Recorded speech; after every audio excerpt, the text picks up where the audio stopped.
감사합니다. 자, 오늘 이번 주간에 니고데모와 사마리아 여인의 만나신 예수님인데 이거를 조금 치유사역적인 차원에서 또 다시 한번 좀 정리를 해보려고 합니다. 자, 모든 문제 속에는 당연한 이유도 있고 필연적인 이유도 있습니다. 왜냐하면 이 땅에는 12가지 해결될 수 없는 모든 문제를 다 가지고 있기 때문에 그게 당연하게 드러나는 시간표가 있고 또 실질적으로 그게 이제 어떤 필연적인 이유와 연결이 되어지면서 절대적인 응답의 시간표로 우리가 보게 됩니다. 그래서 하나님의 자녀여 또 전도자들에게는 이게 절대 계획이 되기도 합니다. 그래서 모든 사람은 시대 상처, 개인 상처, 종교 상처가 알게 모르게 있습니다. 특히 이제 한국 사람 같은 경우는 유교적인 배경 속에서 이제 자랐기 때문에 어렸을 때부터 남녀 차별을 알게 모르게 받은 것들이 이게 상처가 되기도 하고 또 베이비붐 시대를 거쳐오면서 가난을 겪어왔기도 했고 내가 이제 태어나서 보니까 그런 시대에 태어나는 거예요. 내가 태어나 보니까 사마리아 태어나는 거예요. 자, 그런 배경 속에서 이제 우리 개인의 가문이 있고 가정이 있고 부모가 있는데 이분들조차도 뭐 충분한 배경 속에서 자라지 못해서 또 자기의 그런 그대로 것들을 또 전달하면서 상처를 받기도 합니다. 이제 또 종교적인 상처가 있다면은 종교적인 상처는 진리만이 우리를 자유케 합니다. 근데 이제 진리가 없는 종교 속에서는 절대적으로 자유가 없습니다. 그래서 알게 모르게 이제 모든 사람이 상처가 있는데 이제 우리가 충격을 받고 나면 그곳이 상처가 생겨요. 근데 이게 다 낫고 나도 이제 우리가 스카라고 그러죠. 흔적이 남는다는 거죠. 근데 똑같은 충격을 주어도 사람마다 민족마다 그 상처는 다 다릅니다. 그래서 마음의 상처는 육신의 상처는 이제 볼 수 있지만 마음의 상처는 어떤 충격을 받고 손상을 받고 나면은 이게 이제 기억에 존재하는 거예요. 그래서 의외로 한국 사람이 쉽게 상처를 받습니다. 한국 사람이. 그래서 상처 받은 사람들이 그냥 교회를 다녀도 상처를 받고 뭐 저는 천주교는 뭐 고상한 줄 알았어요. 천주교도 그렇게 사람들이 말이 많더라고요. 상처 받고 그럽니다. 근데 한국 사람들이 상처가 많은 이유 중에 뭐가 있냐면 한국 사람은 그 뿌리가 한이에요. 한. 그래서 피해 의식이 알게 모르게 있어요. 그래서 일본하고 경기를 하면 무조건 이겨야 돼요. 그 피해 의식 때문에 그래요. 감추어져 있는 거죠. 그리고 이제 어릴 때 과잉 보호를 했다든가 또 보호를 받지 못했다든가 이제 이런 것들이 또 상처가 되기도 하는데 중요한 것은 뭐냐면 한국에 왜 상처가 많냐면 감정을 표현하는 법을 배우지를 못한 거예요. 감정을 우리는 그냥 참으라고 해요. 근데 그 자체가 상처예요. 고통이에요. 그래서 우리의 감정이 무시당하거나 우리의 감정을 누가 읽어주지 못하거나 자 그러면은 그게 이제 굉장히 우리 안에서 상처가 되는 거야 이게. 분명히 우리가 어, 이런 것들이 있었음에도 불구하고 또 어떻게 표현해야 할지를 몰라요. 그냥 입 다물어 이제 막 이런 식이 되는 거죠. 그리고 또 하나의 이유는 뭐냐면 숨겨진 이유 중에 이유가 있는데 그 이유는 대부분의 사람들이 현재의 책임과 부담이 크면은 현재를 회피합니다. 그래서 과거 속으로 돌아갑니다. 특별히 이민자의 삶은 이런 게 많아요. 이민을 꿈을 가지고 왔는데 이민자의 삶에 현실이 넉넉하지 않고 이렇게 늘 부딪힘 속에서 자꾸 옛날 이야기를 끄집어내는 거예요. 내가 한국에 있을 때는 뭐 잘 나갔다.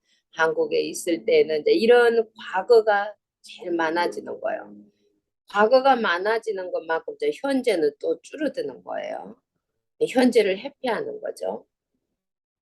만약 그 속에서 우리가 기억이나 생각들이 이제 실질적으로 감정에 작용을 합니다. 그럼 이제 그 감정이 불안하거나 우울하거나 또 화를 불러내기도 하죠. 이거를 실질적으로 고통이라고도 합니다. 근데 이제 대부분의 사람들이 내 과거가 싫다라고 생각해요. 그 자체가 또 고통이에요. 내 과거 싫다. 내 기억은 싫다. 그리고 이제 억누르면은 이게 뭐가 되냐면 증폭이 되어져요. 뭐든지 억누르면 증폭이 되었다가 다른 것으로 폭발을 합니다. 다른 사람한테 폭발을 합니다. 그런데 이제 이런 상처라는 것들은 우리가 들어주고 이해하고 위로해 주나 답은 되지 않습니다. 이게 반복이 되는 거예요. 또 그랬다가 또 그런 상황 속에 빠지면 또 이게 고통으로 들어가고 그래서 이제 이 부분을 실질적으로 우리가 완치해 갈 수 있는 것은 무엇이냐면은 본인이 상처와 대면할 힘이 있어야 되는 거예요.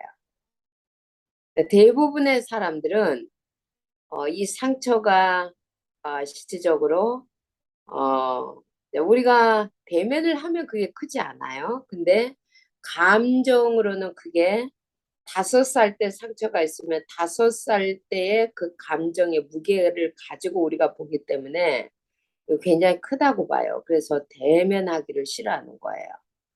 그러나 우리가 본인이 안에 이제 상처와 대면을 해서 내가 이 모든 상처로부터 해줘야 되겠다라고 마음을 먹으면 상처는 다 끝납니다.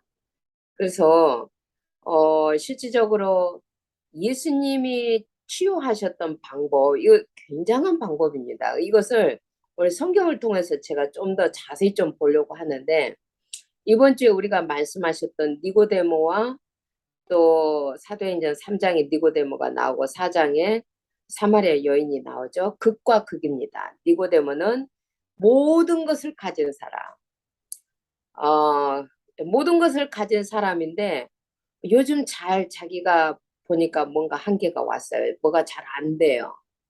그러다가 이제 예수님을 보니까 이상하게 표적도 나타나고 그러니까 예수 선생한테 좀 배워보겠다.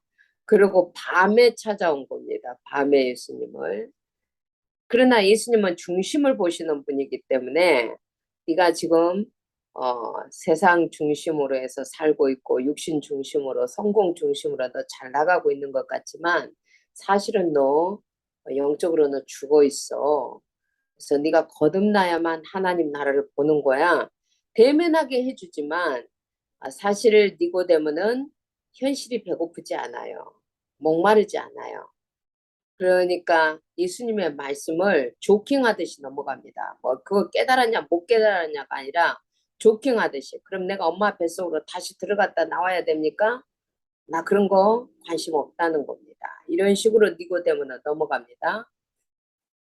그런데 이제 사마리아 여인에 대해서 예수님이 딱 찔렀을 때 이 사마리아 여인이 실질적으로 자기 자신을 대면해 가는 것. 내가 지금 어떤 상태에 있는지를 대면해 갈 수 있도록 예수님이 유도를 해 갑니다. 그래서 오늘은 예수님의 치유 방법인데 우리한테도 이럴 때가 있습니다. 우리도 말씀을 통해서 또 영적인 리더를 통해서 나를 대면하게 할 때가 있어요. 근데 이제 이때 나를 대면하면 좋은데 그 시간표가 되지 않으면은 대부분의 사람들은 이게 나를 공격했다라고 생각을 해요. 근데 그게 시간표라고 봤을 때 우리가 실질적으로 굉장한 치유받을 수 있는 기회가 되는 거죠. 그래서 오늘 제가 예수님의 치유 방법 굉장한 우리도 사실은 이런 방법이 필요합니다. 예수님의 치유 방법을 조금 사마리아 여인을 통해서 오늘 조금 더 자세히 한번 좀 들어가면서 실질적으로 어떻게 우리의 알게 모르게 억압되어 있는 우리의 과거와 감정으로부터 우리가 자유해 줄 수 있는지 예수님과의 그런 만남이 되었으면 합니다. 그래서 오늘 예수님의 치유 방법인데 예수님의 치유 방법이 이 사마리아 여인에 대한 상처를 대면해 가게 하는 방법입니다. 말씀을 통해서 조금 정리를 해 가면서 실질적으로 이 상처 훈련이 뭔지를 한번 보겠습니다. 자, 여기에 한 사마리아 여자가 나오는데 6절, 7절부터 봐야 됩니다. 우리 주일 메시지 본문이 되기도 하는데 6절, 7절 지금 이 사마리아 여자의 상태입니다. 아, 이게 상처를 가진 한 사람이 실질적으로 어떤 상처를 가지고 있고 우리가 이제 대부분 상처가 있으면은 세상으로부터 이렇게 단절되어져 가요. 단절되어져 가요. 사람을 또 회피해 갑니다. 자, 예수님은 사실 갈릴리로 가는 그 과정 속에 사마리아를 통과해 가는 과정인데 대부분의 유다인들은 사마리아를 돌아서 가요. 통과하지 않고 그 이유는 이제 시대적인 상처가 사마리아에 있는 거죠. 이 사람들하고 상관도 없이 북이스라엘이 망했을 때 아수르에 망한 거예요. BC 8세기에. 이 아수리아 정책, 시리아죠. 시리아의 정책이 뭐냐면 혼합 종족을 만드는 거예요. 이스라엘 사람들을 다 시리아로 끌고 가고 시리아 사람들을 사마리아에다가 푼 거예요. 그래서 혼합 종족이 되었다. 이제 이것으로 인해서 이스라엘은 이 사마리아를 그냥 기피합니다. 그냥 돌아가고 사마리아 사람을 유대인 취급도 하지 않고 태어나서 보니까 이 여자가 사마리아에서 태어났어요. 이제 시대적인 상처가 있는 거죠. 거기다가 이제 종교적인 상처도 있습니다. 이게 이제 북이스라엘과 남유다 어디에서 예배를 드리냐 이제 이런 장소의 문제가 굉장히 심각했고 그런 종교적인 상처도 있었고 태어나서 보니까 이게 뭐 가정도 녹록지를 않았고 그래서 뭐 결혼도 해서 봤는데 이제 이게 뭔가 이게 다 문제를 가지고 있는 여자예요. 근데 이 여자가 우리가 이제 단정적으로 알 수 있는 게 뭐냐면 예수님이 이제 실질적으로 우물에서 쉬고 있는데 이게 이제 시간이 언제냐면 6시쯤이다. 근데 실제로는 이 6시가 정오입니다. 정오. 어, 한낮에 뜨거울 때 아무도 물길로 오지 않을 때 우리가 이제 시원할 때 물길로 가는 거죠. 아침이나 저녁에. 대낮에는 아무도 물길로 가지 않습니다. 근데 이제 이 여자는 사람들 보는 것이 싫으니까 대낮에 정오입니다. 정오에 사람을 피해서 물을 길르러 왔는데 예수님을 사실은 만난 거예요. 네, 예수님은 딱 보면은 예수님은 하나님이십니다. 딱 보면 이 사마리아 여자가 얼마만큼 상처가 많은지를 그대로 다 읽으실 수가 있는 거죠. 어찌 보면 이 여자 한 사람을 만나고 치유하기 위해서 사마리아를 통과했는지도 모릅니다. 그래서 예수님이 이 여자에게 굉장히 중요한 7절도 굉장히 중요합니다. 7절. 자, 이 여자에게 말을 걸으면서 물을 좀 달라고 예수님이 말을 합니다. 근데 이거는 라포입니다. 신뢰를 형성하는 겁니다. 원래 유대 사람들은 사마리아 사람들한테 말도 걸지 않아요. 그런데 친히 말을 걸으면서 또 사람들은 뭔가 누군가에게 자기가 필요를 채워줄 수 있다라면 의미가 있는 겁니다. 그래서 물을 좀 달라. 이거는 굉장한 이 여자에 대한 신뢰 형성을 하는 겁니다. 그래서 굉장히 우리가 치유 사역에 있어서 이게 보이지 않는 거지만 이런 것들을 우리가 베이직에서 알아간다는 것은 굉장히 중요합니다. 그래서 알게 모르게 그 사람과 우리 사이에 신뢰를 형성해 가는 거. 특별히 이제 정신적인 치유 속에서는 이게 거의 90%를 차지합니다. 내가 이 사람을 신뢰할 만한가. 이게 이제 가장 큽니다. 자, 그렇게 하면서 조금씩 예수님이 이 신뢰를 형성해 가면서 자신을 조금씩 조금씩 드러냅니다. 그게 이제 10절, 14절로 봅니다. 10절. 예수님께서 이 사마리아 여자에게 물을 좀 달라 하는 이가 누구인 줄 알았다면 네가 그에게 나에게 구하였을 것이요 예수님이 그녀에게 생수를 주었으리라 이제 이러면서 자기가 무엇이든지 줄 수 있는 사람인 것에 대해서 암시를 합니다. 내가 네가 원하는 거 다 줄 수 있는 사람이야. 이런 암시를 주는 겁니다. 이거 굉장한 믿음을 주는 거죠. 14절로 갑니다. 자, 근데 이제 굉장한 믿음과 확신을 주는 거예요. 어떤 믿음과 확신을 주냐면 내가 주는 물을 마시는 자는 영원히 목마르지 아니해. 이 말은 뭐냐면 너 지금 굉장히 목마른 거 내가 알고 있어. 이 말하고 같습니다. 그리고 더 확실한 말을 줍니다. 그 속에서 영생하도록 솟아나는 샘물이 돼. 내가 주는 물을 네가 먹으면 내가 주는 물은 어떤 물이 되냐면은 네 속에서 영생하도록 솟아나는 샘물이 될 거야. 이러면서 이제 굉장히 강도 높은 확신과 그 내용에 대해서 주는 거죠. 여자가 즉각적으로 대답을 합니다. 15절입니다. 여자가 이르되 주여 그런 물을 내게 주사 목마르지도 않고 또 여기 물 길르러 오지도 않게 하옵소서. 이 여자 즉각적으로 대답을 합니다.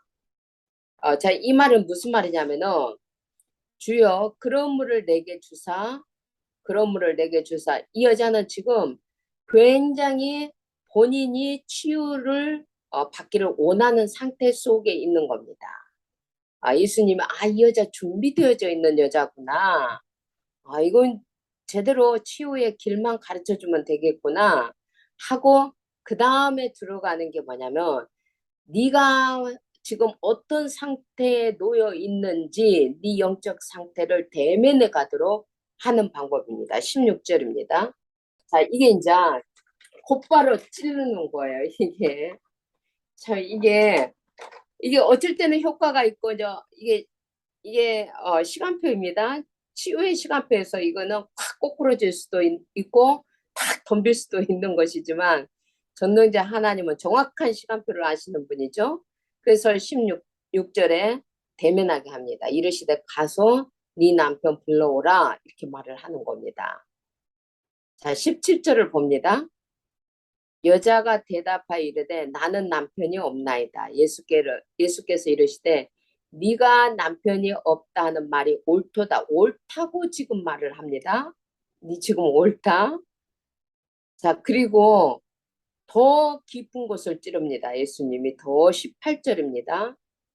이런 실제적인 이런 관계를 들어가기 위해서는 알게 모르게 이런 라포, 신뢰 형성이 되어져 있었고 충분하게 너는 내한테 맡겨도 돼. 나는 너에게 줄 답이 있다. 그 답이 우리가 생각한 것보다 더 어마어마한 답을 딱 제시를 했었죠.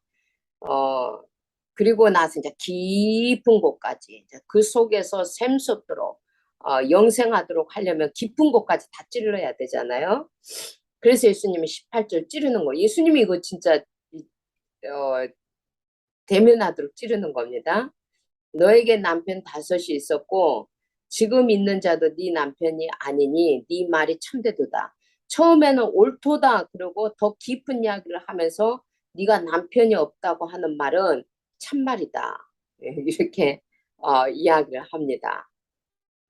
자, 이게 우리의 상처를 대면해 가는 거예요. 내가 남편 다섯이 있었다. 이건 부끄러운 이야기잖아요. 대부분 이런 이야기는 다 숨깁니다. 상처는 숨길수록 상처가 됩니다. 내가 숨긴다라는 것 자체가 부끄럽다는 거고, 내가 숨긴다는 것 자체가 이게 실질적으로 이게 내 안에서는, 내 영적인 것 안에서는 이게 깊이 증폭되어지기도 하고, 그래서 상처는 숨기면 숨길수록 더 이게 상처가 되어져 갑니다. 굉장히 치유에 있어서 굉장히 중요해요. 내가 지금 어떤 영적인 상태에 있는지, 내가 지금 누구인지를 보는 것이 굉장히 중요합니다. 그래서 지금 우리가 어, 중직자 훈련이라고 안 할 겁니다. 70인 훈련이라고 할 겁니다. 그래서 모든 사람이 다 훈련을 받도록 할 겁니다. 거기에 첫 번째 훈련이 뭐냐면 모든 사람은 다 12가지 문제가 있다. 실질적으로 모든 사람은 다 한 사람도 제외되지 않고 12가지 문제를 피할 수가 없습니다. 이것을 나름대로 다 포장하고 사는 겁니다. 그런데 지금 이제 이 여자 같은 경우는 영적인 상태가 완전히 붕괴되어져 있고 도덕적인 상태까지 붕괴가 되어져 있고 이제 이 여자 같은 경우는 쉽게 예수님은 목마르다라고 표현했지만 인생의 살 맛도 없는 것이고 너무 이게 상황을 바꿔 봐도 현실을 바꿔 봐도 보이지가 않는 거예요. 보이지가 않는 거예요. 그런데 진짜 문제가 또 무엇인지도 모르는 거예요. 근데 이제 진짜 문제를 알려면 우리가 뭐를 한번 봐야 되냐면요. 에레미야 2장 13절을 한번 보면 이 성경이 딱 왜 실질적으로 이런 문제가 오는지에 대해서 합니다. 왜 인생이 12가지 문제에 빠져서 거기에서 실질적으로 빠져나오지 못하는지에 대해서 에레미야 2장 13절에서 그 이야기를 하십니다. 자, 이 에레미야 2장 13절에 에레미야가 인생이 왜 2가지 악을 계속 행하는지에 대해서 대면할 수 있도록 하는 것이 그 이유가 곧 그들이 생수의 근원되는 나를 버린 것과 생수의 근원이 되는 하나님을 버린 것과 스스로 웅덩이를 판 것인데 이제 우리 스스로가 그 생수의 근원이 되는 하나님을 버리고 이제 우리 스스로가 웅덩이를 팠는데 그것은 그 물을 가두지 못할 터진 웅덩이를 우리가 가지고 있는 거예요. 12가지 문제를 해결해 보기 위해서 우리들 나름대로 스스로 웅덩이를 파요. 근데 이 웅덩이는 어떤 웅덩이냐면은 절대적으로 생수를 가두지 못할 터진 웅덩이인 거예요. 그래서 무엇이 되었다라고 생각하면 또 다른 웅덩이가 터지는 거예요, 이게.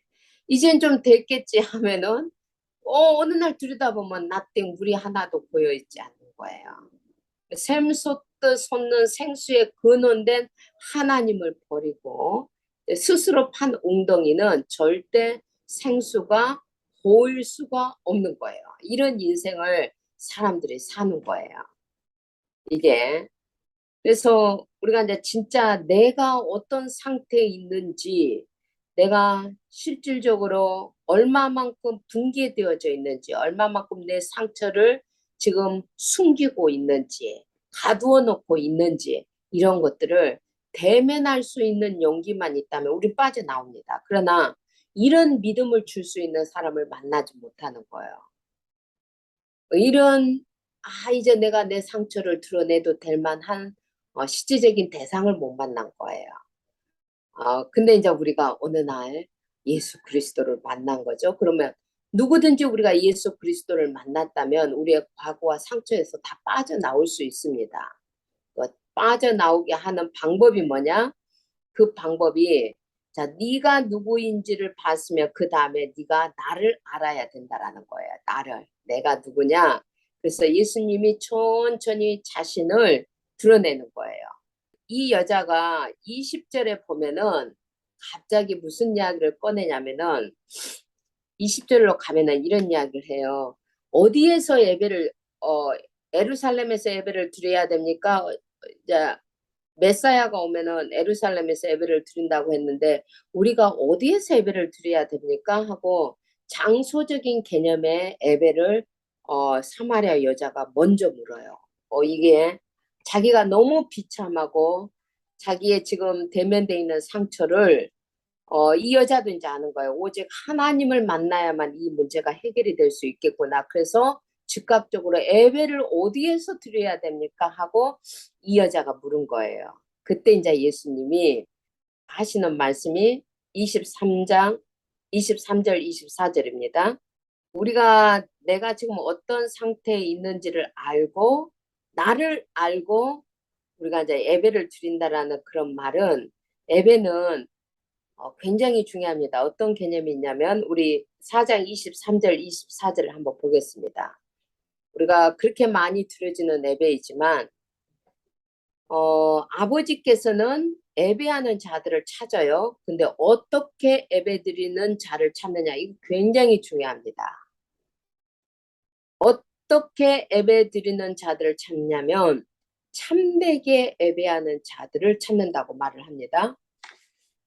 그러면 어떻게 드리는 것이 참된 예배이냐? 그 말은 영과 진리로 예배할 때가 오나니. 이 여자는 지금 어디 장소에 가서 예배를 드려야 되냐고 물어요. 그러나 예수님의 대답은 영과 진리로 예배하는 자, 예배할 때가 오나니 곧 이때라 하시면서 아버지께서 자기에게 이렇게 예배하는 자들을 찾으신다. 자, 이 말은 뭐냐면 우리가 영과 진리로 예배한다. 이 말에서 가장 중요한 키는 뭐냐면은 하나님을 아는 것만큼 예배가 되어집니다.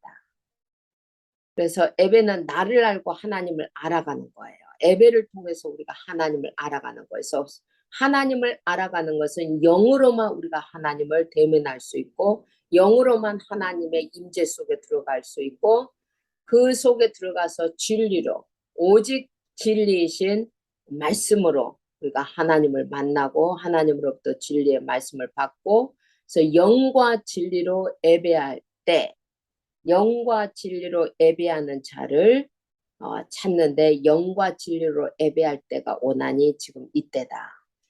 영과 진리로 예배할 때가 온다. 구약은 장소가 중요했습니다. 어디 가서 예배를 드렸느냐 장소가 중요했지만 예수님이 오셔서는 이제 진짜 영과 진리로 정말로 예수님을 알고 또 예수님이 주시는 그 예수님 자체가 진리라는 것을 우리가 하나님을 알아가는 것만큼 진짜 예배가 되어져 갑니다.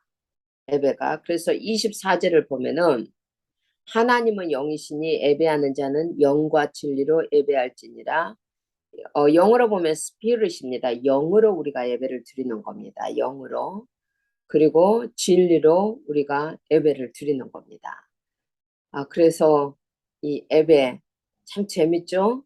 우리가 예배 때마다 하나님은 영이시니 예배하는 자가 영과 진리로 예배할지니라. 이 말을 사마리아 여자에게 예수님이 주신 말씀이에요. 자, 여기에서 예수님은 자기가 예배에 참된 대상인 것에 대해서까지 이야기를 합니다. 이 여자가 자기를 딱 보니까 하나님 외에는 자기를 만질 자가 없다. 이거는 이제 하나님만이 자기를 손봐야 된다. 그래서 즉각적으로 하나님을 만나는 길인 예배에 대해서 어디 가서 드려야 됩니까? 하고 이야기를 하니까 예수님이 영과 진리로 예배하는데 내가 바로 예배의 대상이다. 내한테 예배를 드리는 거다. 그래서 자기가 실질적으로 누구인지 하나님을 만나는 방법을 실질적으로 이야기를 하는 겁니다. 하나님을 만나는 방법, 하나님을 올바로 아는 거. 자, 이게 이제 예배입니다. 진짜 예배. 우리가 예배를 통해서 하나님을 만나고 그리스도를 발견해 가는 겁니다. 이게 우리가 예배 때마다 우리가 받는 축복입니다. 우리가 하나님을 만나고 예수 그리스도라는 하나님의 방법을 통해서 우리가 예수님을 만나면 모든 것은 다 끝나게 되어 있습니다. 다 끝나게 되어 있고 그래서 예배를 통해서 우리의 실제적인 문제가 정말 치유됩니다. 그래서 정말 예배만 잘 드려도 치유됩니다. 절대적으로 우리 안에 응어리들은 사람하고 막 이야기를 할 때 좀 시원함은 오지만 아무리 사람하고 상담을 해도 자유해지진 않아요. 근데 진짜 예배 드릴 때 내가 진짜 하나님 앞에 대면했을 때 하나님의 임재 속에 내가 있다라고 믿어졌을 때 그 속에 그리스도를 우리가 보면서 내 모든 죄가 그리스도께 다 전가되어져 있구나. 그분이 채찍에 맞을 때 내가 아프지 않아도 되는구나. 이런 믿음이 내게 왔을 때 우리는 치유되어지는 겁니다. 그런데 이 사마리아 여자가 이걸 체험하는 거예요. 이걸 체험하는 거예요. 이 말을 알아듣는 거예요. 이 말을. 그래서 이 사마리아 여자가 치유되어졌다라는 그것도 뭐 상처만 치유된 것이 아니라 관계까지 이 사마리아 여자의 미션까지 모든 게 치유되어졌다는 것까지 요한복음 4장은 너무 치유에 대해서 너무 클리어하게 이야기를 해줍니다. 그게 4장 28절 29절입니다. 잘 보셔야 됩니다. 이게 이 사마리아 여자가 그냥 진짜 치유가 됐어요. 와, 진짜 예수님을 만남 그 자체를 통해서 치유가 됐어요. 그 증거입니다. 이거 치유된 자의 증거. 여자가 물동이를 버려두고 동네로 들어가서 사람들에게 이를 때 치유받기 전에 이 사마리아 여자는 사람들을 피했던 여자입니다. 그리고 이 여자는 물동이에 생을 걸어야 할 만큼 비참한 삶을 살았습니다. 그런데 우선순위도 바뀌고 가치관도 바뀌고 이게 다 바뀌어요. 소원도 바뀌고 다 바뀌어요. 소원도 바뀝니다. 어떻게 바뀌냐. 육신적인 자기의 의식주의 기구죠. 물동이를 버려두고 육신적인 것보다 영적인 것으로 소원도 바뀝니다. 믿음도 바뀝니다. 밥이 아니구나. 인생이 사는 게 밥이 아니구나. 의식주가 아니구나. 이게 영원한 것이구나. 방법도 바뀝니다. 방법도 바뀐데 어떻게 바뀌냐면은, 알아요, 이게. 세상 것, 사람의 것이 아니라 하나님의 방법을 합니다. 이게 29절입니다. 자, 29절, 이게 뭐냐면요. 내가 행한 모든 일을 내게 말한 사람을 와서 보라. 와서 보라. 이는 그리스도가 아니냐 하니, 하나님의 모든 방법은 그리스도입니다. 그리스도. 하나님의 모든 방법인 이 그리스도를 지금 내가 만났다는 겁니다. 내가 행한 모든 일을 내게 말한 사람. 그리고 아무도 내게 내 상처를 대면해서 흉을 보고 비판을 했지 그것을 다 싸매주고 치유해주는 사람은 없었는데 그냥 예수님이 내 상처를 대면할 수 있는 힘도 주셨고 그 상처를 그대로 대면했는데 그게 눈 녹듯이 다 사라진 거예요. 그러고 나니까 이 여자가 사람들을 향해서 뛰어갈 때, 그동안 이제 물 항아리에 의식해, 자꾸 세상, 현실 바라보고 살았다면, 다 바뀐 겁니다. 우선순위도 바뀌고, 가치관도 바뀌고, 삶도 바뀌고, 소원도 바뀌고, 그 속에서 이제 믿음도 바뀌고, 방법도 바뀌고, 이게 바뀐 겁니다. 그래서요, 이 여자는 어떻게 보면 전인 치유입니다. 완전 치유입니다. 그 다음까지 요한복음 4장을 이야기를 합니다. 그 다음까지 그게 이제 41절, 42절입니다. 자, 이제 이 여자 때문에 동네 사람들이 왔습니다. 그래서 예수의 말씀으로 믿는 자가 더욱 많아졌습니다. 동네 사람들이 또 한 수 더 뜹니다. 42절까지. 이게 치유 후에 일어나는 일들입니다. 치유 후에. 자, 동네 사람들이 사마리아 그 사람들이죠. 그 여자에게 말하되 이제 이게 굉장히 중요합니다. 이제 우리가 믿는 것은 네 말로 인함이 아니니 이는 우리가 친히 듣고 그가 참으로 세상의 구주신 줄 알미라 하였더라. 이 굉장히 중요합니다. 우리가 치유사역할 때 우리가 끝까지 잡고 있을 필요가 없어요. 우리가 치유사역할 때 우리가 할 수 있는 일은 뭐냐면 이 사람이 예배에 성공할 수 있도록 도와주는 거. 이 사람이 하나님의 말씀을 잘 들을 수 있도록 도와주는 것이 치유사역자입니다. 내가 막 이 사람을 핸들해서 미겨서 약을 미기고 치유해주고 그게 아니라 예배 드릴 수 있도록 예배가 얼마만큼 중요한지 예배만 잘 드릴 수 있도록 도와줘도 치유사역에 있어서 가장 중요한 키입니다. 그리고 예배를 드릴 때 말씀을 잘 들을 수 있도록 도와주고 그 말씀을 다시 한번 정리해주고 포럼해주고 이런 것만 해도 우리 치유사역 잘할 수 있습니다. 말씀, 예배 이것만 가지고도 치유사역은 완전해집니다. 그 증거가 뭐냐면은 자, 베드로전서 1장 23절입니다. 자, 베드로전서 1장 23절 너희가 거듭난 것은 우리가 거듭나고 새로 치유받고 이것은 썩어질 씨로 된 것이 아니면 사람의 말이나 설득이나 이런 걸로 되어지지 않습니다. 우리가 거듭나고 치유받는 것은 살아있고 항상 있는 하나님의 말씀으로 되는 겁니다. 말씀으로. 그래서 실질적으로 우리가 이 상처를 통해서 완치후 훈련의 단계가 어디를 가냐면 현재 지금 내가 어느 상태에 있는지에 집중을 해야 됩니다.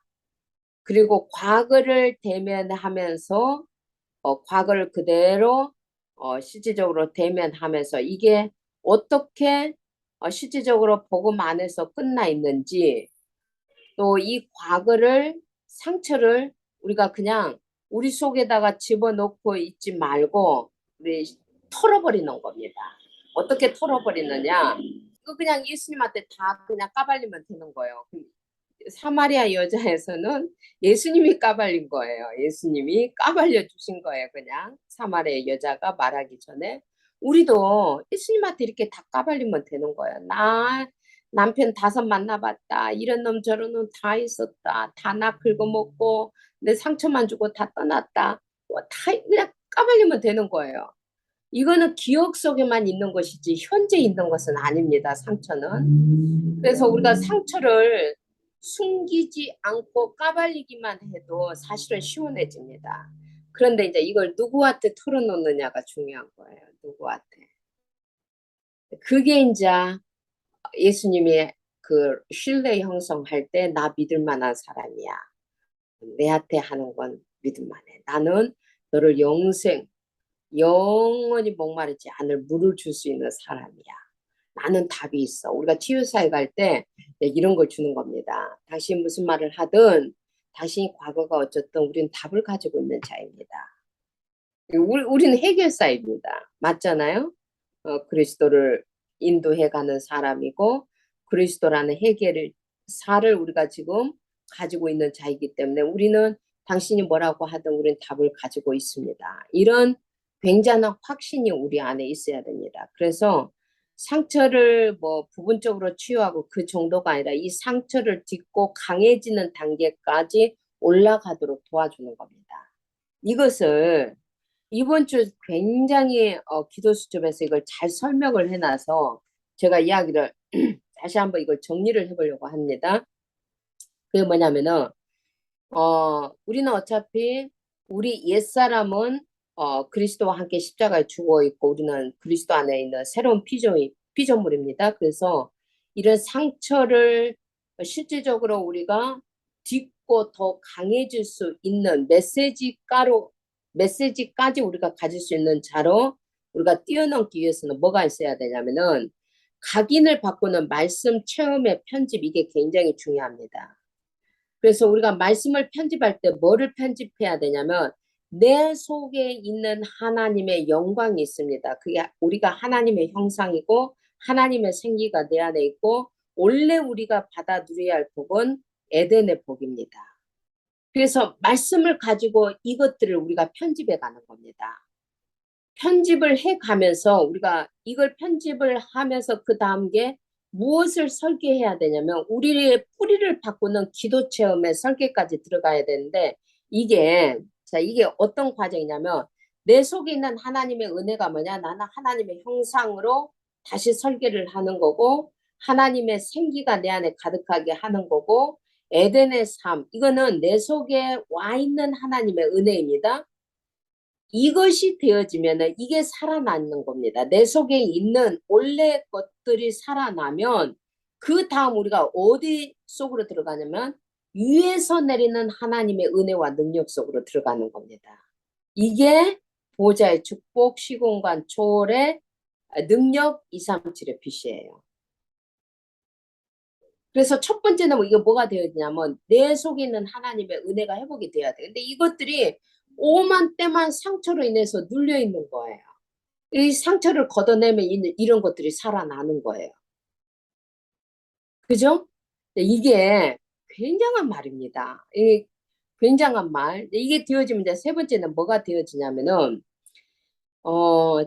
참 지금 우리에게 선포되는 이 말씀의 흐름은요 굉장한 겁니다. 이거 진짜 이게 치유를 가지고 진짜 많이 풀고 풀어야 됩니다. 이거 진짜 풀어야 됩니다. 그래서 세 번째는 뭐냐면 체질을 바꾸는 전도 체험까지 가는 디자인이 있어야 된다. 자, 이게 이제 오늘 이제 우리 말씀하고 관계가 되어집니다.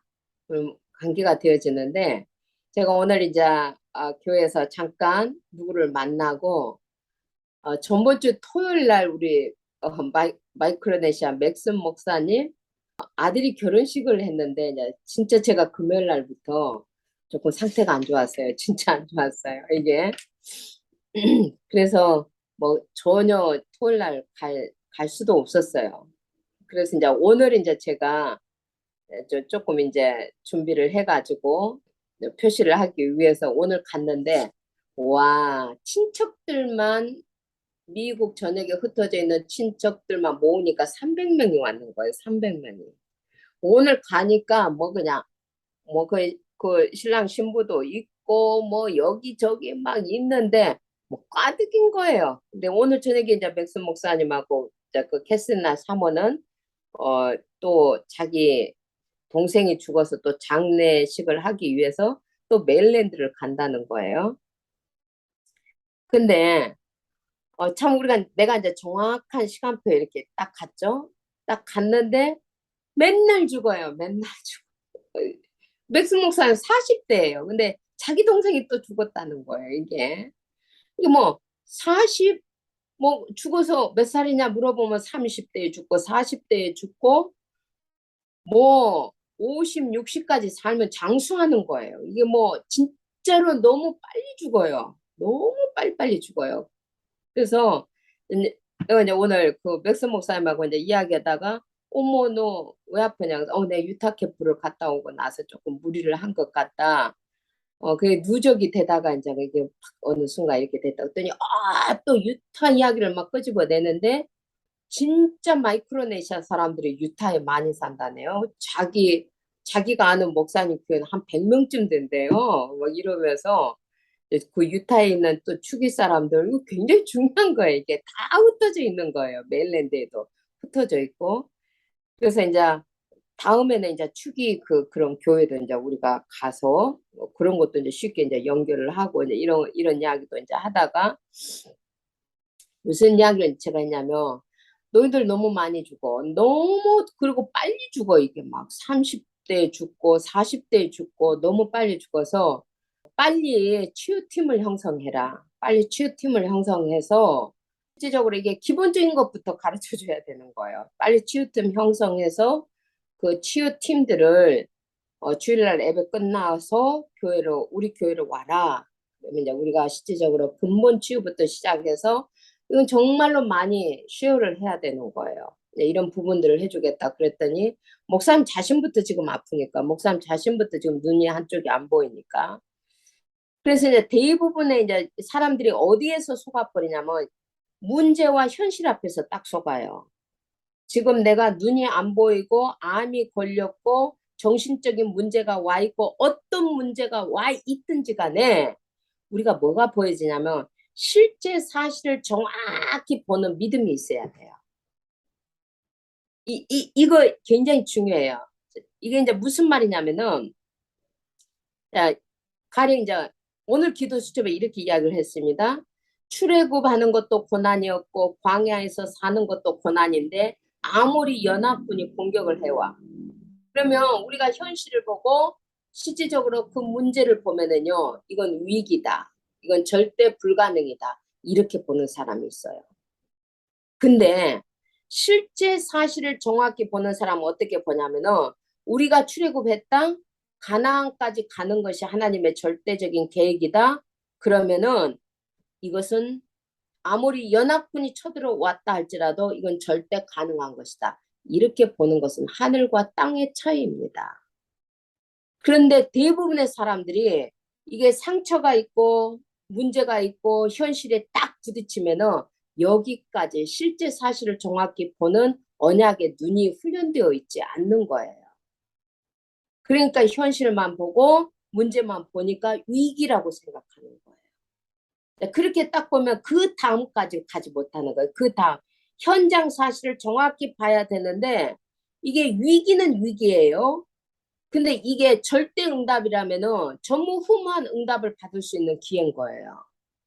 이게.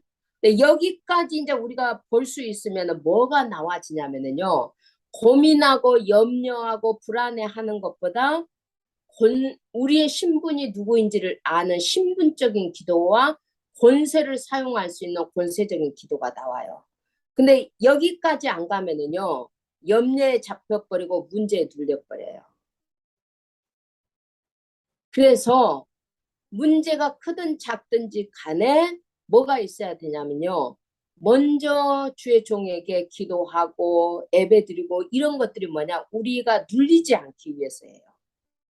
실제 사실을 정확히 예배를 드리면서 보고 현장 사실을 정확히 볼 수 있고 우리의 남은 문제들은 다 응답의 과정이다. 이런 미래까지 볼 수 있기 위해서는요. 문제가 있으면 있을수록 은혜 속으로 들어가야 돼요.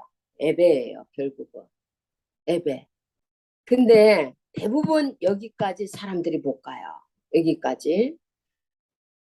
그래서 이제 이런 부분들을 이제 실질적으로 도와주는 게 뭐냐? 예배고 목회자인 거예요. 목회자. 그래서 사실은 이제 우리가 뭐 속담도 있잖아요. 호랑이 굴에 들어가도 정신만 차리면 된다. 근데 이제 우리는 이제 실질적으로 어떤 문제가 왔다 할지라도 정확하게 언약만 우리가 잡을 수 있는 믿음이 있다라면은요. 언약은 하나님의 약속이에요. 근데 사실은 우리가 여기까지 딱 서지 못하는 게 뭐냐? 문제 앞에서 현실 앞에서 오만 상처들이 이게 고린도후서 4장 4절에 보면은 우리의 눈을 미혹해 하면서 우리의 마음에 혼란을 주면서요. 못 깨닫게 하는 거예요.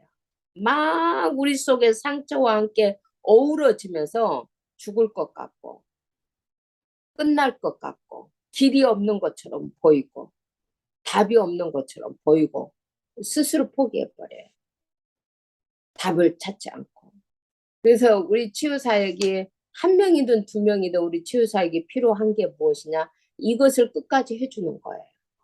이것을 어떻게 우리가 어떤 상황이라고 할지라도 우리 죽는다고 할지라도 천국으로 갈 수 있는 길이 있는 거잖아요.